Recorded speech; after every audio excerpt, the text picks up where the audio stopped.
the groove. As mentioned to you earlier in episodes of DJ Suketu Unplugged when we were working on tracks which we made on Logic Pro X and Ableton Live 9 Suite, I told you that the groove for a DJ or actually an electronic music producer becomes very, very important. If you have a nice tight groove, it can make a world of a difference to your track. Well, then let's get into making and deconstructing the groove of the Sholay mashup.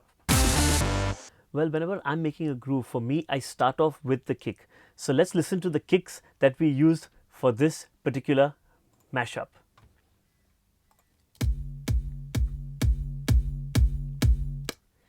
Yes, you heard me right. I said, let's see and listen to the kicks, not the kick. Well, in this particular mashup, because I was working with mixed files and with tracks which were, had a lot of instrumentation and a lot of the vocals and everything mixed together with it, I had to use a kick which could actually just come out there and be heard and give you that feel.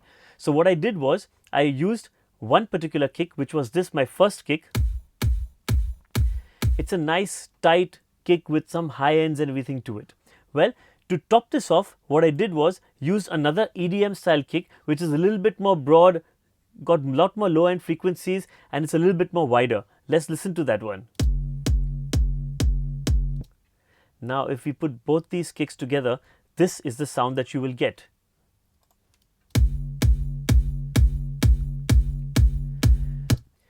So if you notice the kick that we use, it has those high ends which comes from the kick number 1. It is a little bit tight and it gives you that nice feel of compressed kick. Over and above that, you get the low ends and the broadness of the kick using the second kick, which is the EDM style kick. And the result, a fantastic nice kick to your groove. The clap. Well, after I've got my kick set, what I do is I move on to the clap. That's the format that I follow. No particular hard and fast rule on that, but I like to move that way. So let's take a look at the claps in this particular mashup. Let's put all of them on together and then I'll tell you how each clap is different. 3 claps playing over each other. Let's listen to each of these claps separately. Clap number 1. This clap has a slight variation in it. It's got those high end frequencies which I'm looking for and a little bit of a reverb in the clap which I would like. Let's listen to clap number 2. Well, this clap is right in your face, in the center, low frequencies, mid frequencies and high frequencies and no reverb at all. Gives a nice layer to the clap number 1. Clap number 3. This particular clap is a lot like clap number 1, but it's got no variation. Little bit more low ends and slightly reduced with the high ends because the high ends are being looked after by clap number 1. Now, if you listen to all 3 together, it gives you a fantastic feel.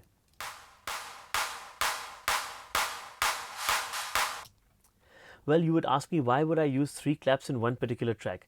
When you're playing with songs which are mixed files and they're old files, to let each and every sound be heard properly, you just need to give it a little bit of layering, just like what we did in the kick. Well, these are the 3 claps which I've used, but I've used one more clap in a separate part in the song, and that clap goes something like this. I haven't used this particular clap everywhere. The other claps are coming at every single beat on the kick. This particular clap is just coming out at every second, fourth and every alternate beat after that. So 4 claps in one particular mashup. Well, if you follow my particular strategy of making a groove, I go for the kick, the clap, and the next thing that I follow it up with the hi-hat and then the percussion. Well, let's listen to the hi-hat that we got in this particular mashup. It's got a very nice ride and swing to it, and when I selected this particular loop of the hi-hat, I just felt that I didn't need anything else. So if we listen to the hi-hat with the clap and the kick, this is what our groove sounds like. Now, what happens if we just switch off that hi-hat over there? This is what we have. Let's put on the hi-hat again and see the difference.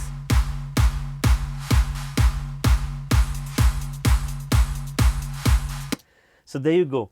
We just needed one particular hi-hat loop to get the things going. After that, the next thing in line, the percussions. Let's listen to each percussion separately, then the percussions together, and then the whole groove together.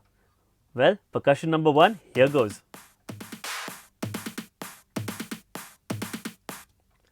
And to back it up, percussion number 2, and this is what it sounds like.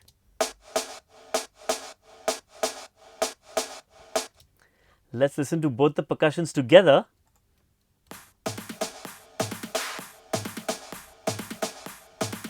Can you actually feel it? You can just, have that ride, and Sholay being a movie with bandits and, horses riding and everything, it just gives you a feel, that yes, we are going on a nice ride.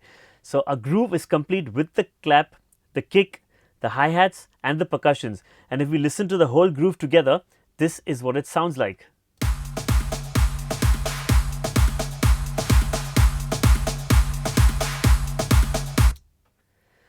Well, we are getting there. Very, very close to getting this Sholay mashup done. Stay tuned to DJ Suketu Unplugged, and we got lots more episodes on the Sholay mashup coming up for you.